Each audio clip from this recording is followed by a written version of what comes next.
অনেক বহু বছর আগে যখন আরবের মরুভূমিতে রাত নামলে শুধু উটের ঘণ্টা শব্দ আর দূরের আগুনের ধোঁয়া দেখা যেত, তখন ওয়াদি নূর নামে এক ছোট্ট জনপদ ছিল। চারদিকে খেজুর বাগান, কাঁচামাটির ঘর আর বালুর ঢেউয়ের মাঝে মানুষ খুব সাধারণ জীবন কাটাত। সেই জনপদে বাস করত এক কিশোরী মেয়ে, তার নাম ছিল সালমা।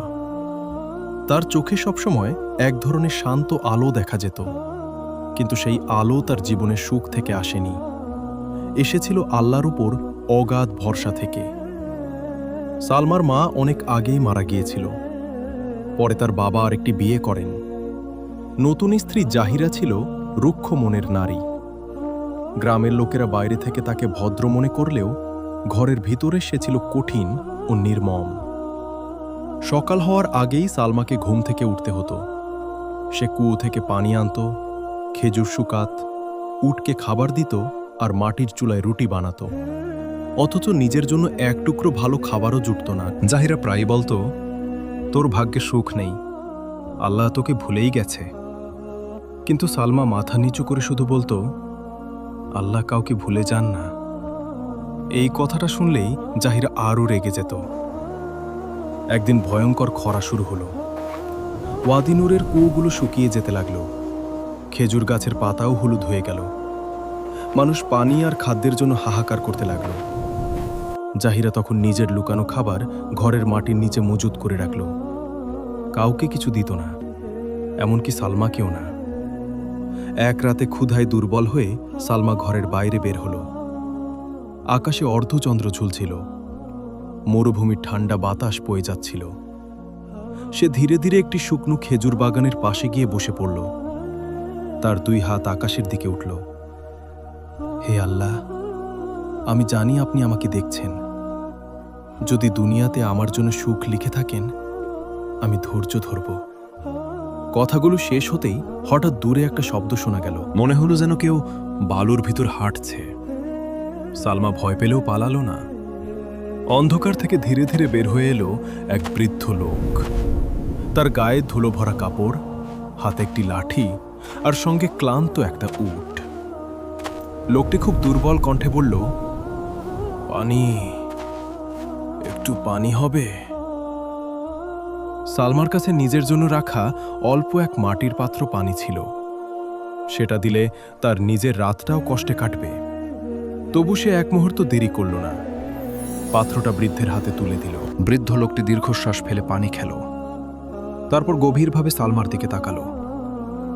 তুমি জানো, এই শেষ পানিটুকু দিলে তুমি নিজেই কষ্ট পাবে। সালমা মৃদু হেসে বলল, আল্লাহ দেখছেন, তিনি চাইলে আবার দেবেন। বৃদ্ধ কিছুক্ষণ চুপ রইলেন। তারপর নিজের উটের গলার ঘণ্টা খুলে সালমার হাতে দিলেন। ঘণ্টাটা ছিল অদ্ভুত সুন্দর, তামার উপর অচেনা নকশা আঁকা। বৃদ্ধ বললেন, এটা যত্ন করে রেখো, সময় হলে বুঝবে। এরপর তিনি মরুভূমির অন্ধকারে মিলিয়ে গেলেন। পরদিন ভোরে গ্রামের লোকেরা চমকে উঠল। দূরের মরুভূমি দিয়ে এক বিশাল কাফেলা ওয়াদি নূরের দিকে আসছে। উট ভর্তি পানি, খাদ্য আর খেজুর। কাফেলার নেতা গ্রামের সবাইকে ডেকে বললেন, আমাদের মালিক বহু বছর আগে এই জনপদ ছেড়ে গিয়েছিলেন। মৃত্যুর আগে তিনি বলেছিলেন, যদি কখনো ওয়াদি নূর বিপদে পড়ে তবে এই ঘণ্টার মালিককে খুঁজে বের করতে।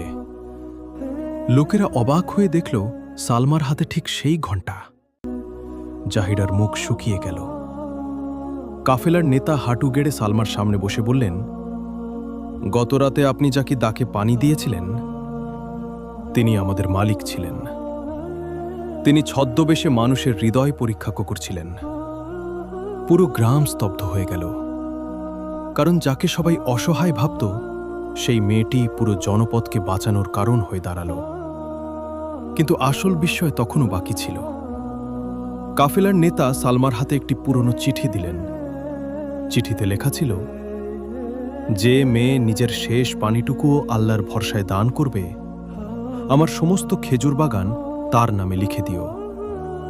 সেই দিন থেকে সালমার জীবন বদলে গেল। কিন্তু সে প্রতিশোধ নেয়নি, বরং গ্রামের গরিবদের জন্য কুয়ো খনন করালো, ক্ষুধার্তদের খাবার দিল, আর জাহিরাকেও ক্ষমা করে দিল।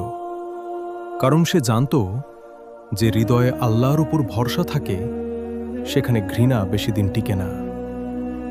আজও নাকি ওয়াদি নূরের বৃদ্ধরা আগুনের পাশে বসে এই গল্প বলে। আর যখন মরুভূমির বাতাসে দূরে কোনো ঘণ্টার শব্দ ভেসে আসে, তখন তারা বলে, আল্লাহ কখনো ধৈর্যশীল বান্দাকে একা ছেড়ে দেন না। ভিডিওটি ভালো লাগলে সাবস্ক্রাইব করবেন, যা আমাদেরকে পরবর্তী ভিডিওর জন্য অনুপ্রেরণা জাগায়।